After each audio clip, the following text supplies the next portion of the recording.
SPE2D dengan NIM 4.31.24.3.15. Di sini saya akan membawakan video pembelajaran tentang antena yang dimana saya mendapatkan playlist ke-15 atau L15, yang dimana di video tersebut mempunyai 3 materi. Yang pertama itu ada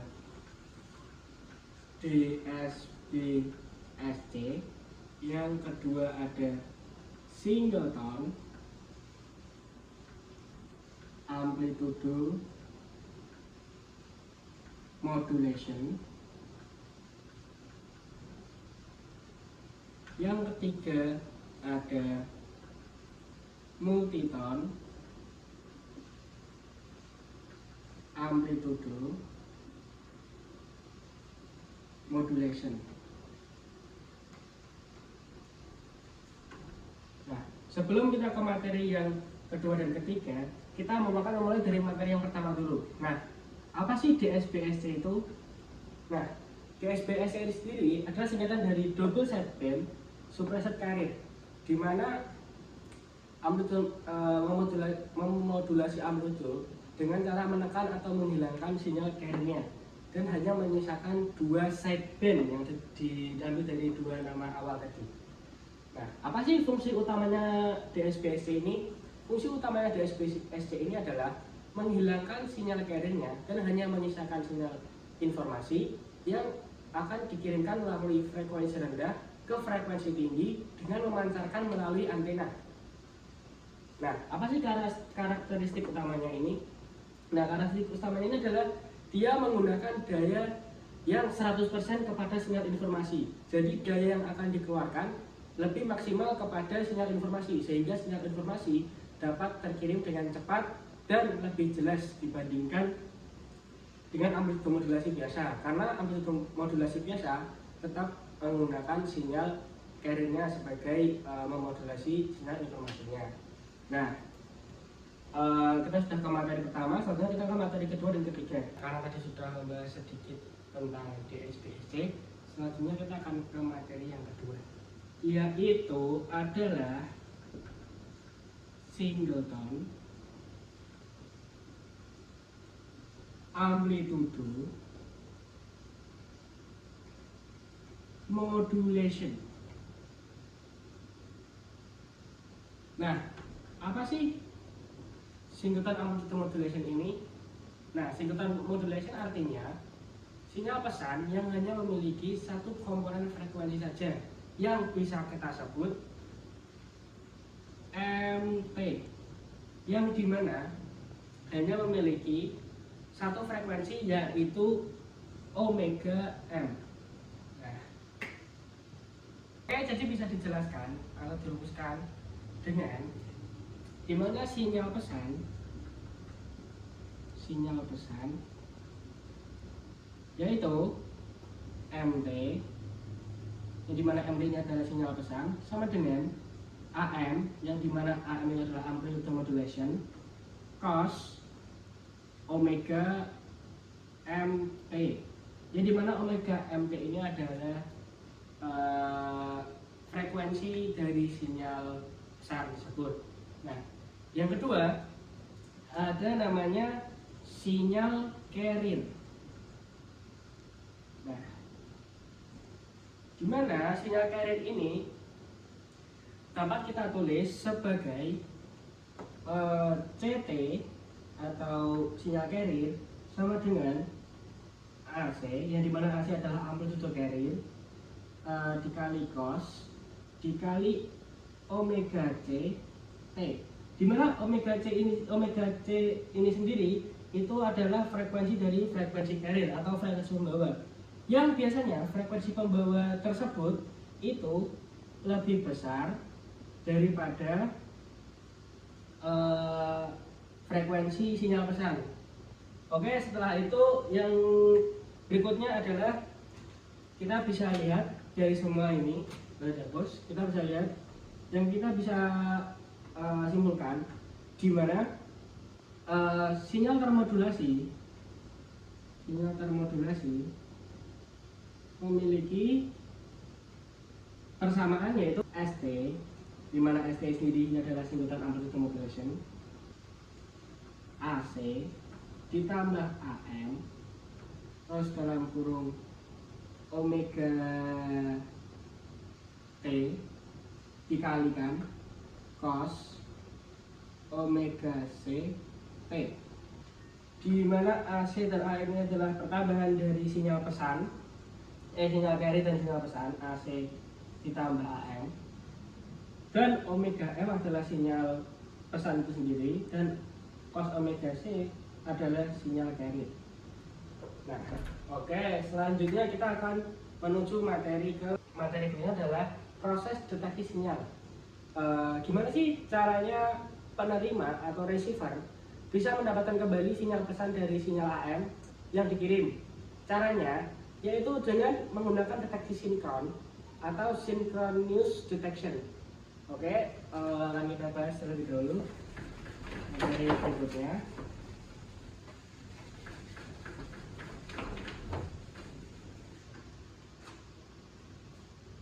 Proses deteksi sinyal.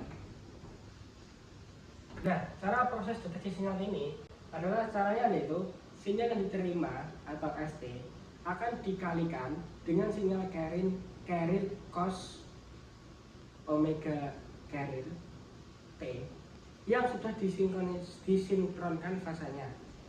Nah, langkah pertamanya yaitu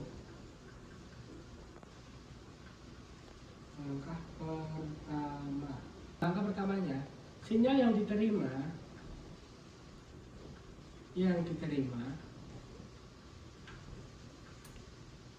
akan dikalikan dengan cos omega C T.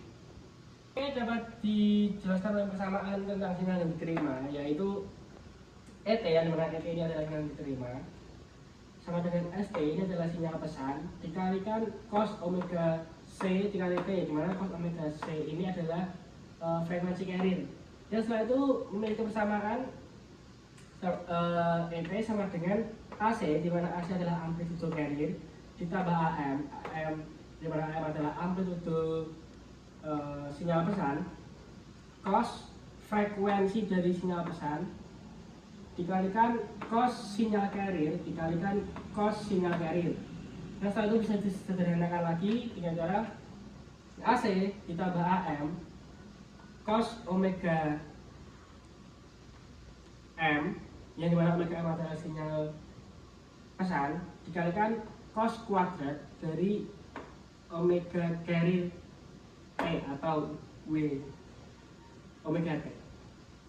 Dengan di sini bisa diingat tentang identitas trigonometri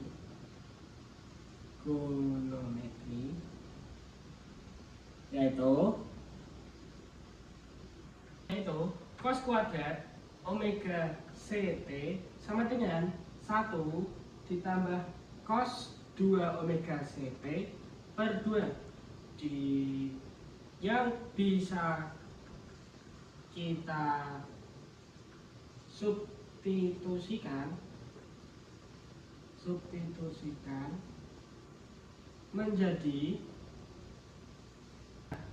jadi ini bisa kita substitusikan menjadi ET sama dengan AC, di mana AC adalah amplitude carrier, ditambah AM, di mana AM adalah amplitude modulation, dikalikan dengan cos omega MT, yang di mana omega MT adalah frekuensi sinyal pesan, dikalikan 1 plus cos 2 kali dari omega CT, yang dimana omega C adalah frekuensi carrier-nya per 2. Nah, bisa kita substitusikan lagi menjadi setengah AC ditambah AM dikalikan cos omega MT ditambah setengah AC plus AM cos omega T dikali cos 2 kali omega CT. Oke, setelah itu kita bisa mempunyai dua sekarang, yaitu sinyal rendah, di mana sinyal rendah tersebut adalah sinyal pesan dari kita. Yang kedua adalah sinyal lebih tinggi, karena 2 kalinya, yang dimana itu terdapat dari omega 2 kali omega CT. Oke. Oke, sekarang lanjut ke materi yang ketiga atau yang terakhir, yaitu multiton amplitude modulation, di mana sinyal informasi beberapa sinyal informasi memodulasi sinyal carrier, yang artinya sinyal carrier dimodulasi oleh beberapa frekuensi dari sinyal informasi. Di mana bisa kita jelaskan sinyal pesan, atau bisa kita jabarkan sinyal pesan dari multiton amplitude modulation, yaitu di mana sinyal pesan itu dapat kita menjadi MT atau multiton amplitude ini sama dengan AM1 cos omega M1T, di mana AM1 cos omega M1T ini adalah frekuensi yang pertama. Ini adalah frekuensi yang pertama ditambah AM2 cos omega M2T, yang dimana adalah yang ke frekuensi yang kedua, dan ditambah lagi N, dimana N ini adalah frekuensi seterusnya, karena multiton amplitude modulation ini memodulasi sinyal carrier dengan beberapa sinyal, yang multiton itu beberapa sinyal pembawa. Jadi rumusnya adalah selalu mengikuti berapa sinyal pembawa tersebut. Oke, selanjutnya kita akan masuk ke langkah selanjutnya, yaitu sebagai contoh kita menggunakan dua sinyal saja.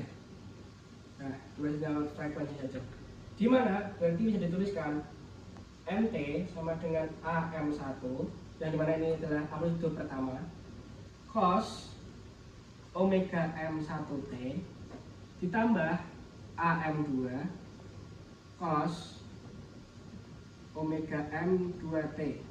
Nah, selanjutnya bisa kita lihat persamaannya, yaitu dimana sekarang ST atau sinyal pesannya, yaitu ST sama dengan AC amplitude carrier ditambah AM1 cos omega M1T, di mana AM1 cos omega M1T adalah frekuensi pertama, ditambah AM2 cos omega M2T, di mana itu adalah frekuensi kedua, dikalikan cos omega CT, di mana omega CT ini adalah frekuensi carrier-nya. Oke, setelah itu kita jabarkan, yaitu ST, di mana ST adalah sinyal pesan, sama dengan AC cos omega CT ditambah AM1/2 cos omega C dikurangi omega M1, di mana ini frekuensi 1, ditambah cos omega C plus omega M1T ditambah AM2/2, karena ini frekuensi kedua, ditambah cos omega C dikurangi omega M2, karena ini tetap menggunakan frekuensi yang kedua, ditambah cos omega C ditambah omega M2T.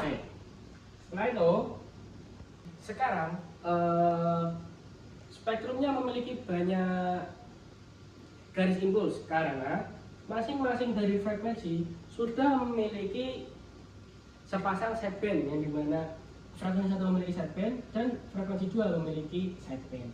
Oke, lanjut ke materi berikutnya, yaitu perbandingan singleton dan multiton. Oke, jadi setelah itu ada perbandingan singleton dan multiton. Di sini terdapat beberapa aspek, ya. Seperti aspek yang pertama. Yang pertama itu ada komponen frekuensi pesan. Pada singleton sudah jelas namanya single, yang berarti itu hanya memiliki satu komponen frekuensi pesan. Dan yang multiton itu ada komponen frekuensi ke N, yang dimana bisa lebih dari satu karena dia multi dari satu. Nah, yang kedua adalah jumlah sideband. Karena dia singleton, dia hanya memiliki satu pasang sideband, yaitu satu. Dan jumlah sideband di multiton itu ada banyak karena tergantung dia memiliki banyaknya frekuensi yang didapat. Nah, kompleksitas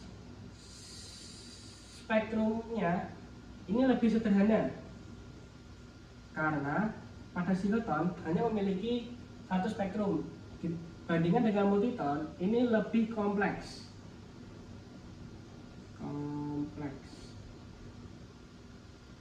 karena ini memiliki lebih banyak frekuensi yang didapat. Jadi sinyal termodulasinya lebih kompleks karena banyaknya frekuensi yang masuk untuk membawa sinyal tersebut. Jadi perbedaan utamanya adalah jumlah komponen frekuensi pada sinyal pesan dalam dunia nyata atau dunia kehidupan sehari-hari itu seperti suara manusia, suara musik itu menggunakan multiton karena lebih banyak melakukan frekuensi yang digunakan untuk memodulasinya. Sekian dari video saya tentang singleton, multiton, dan double sideband suppressed carrier. Kurang lebihnya saya mohon maaf apabila ada kesalahan. Wabillahi taufiq wal hidayah. Wassalamualaikum warahmatullahi wabarakatuh.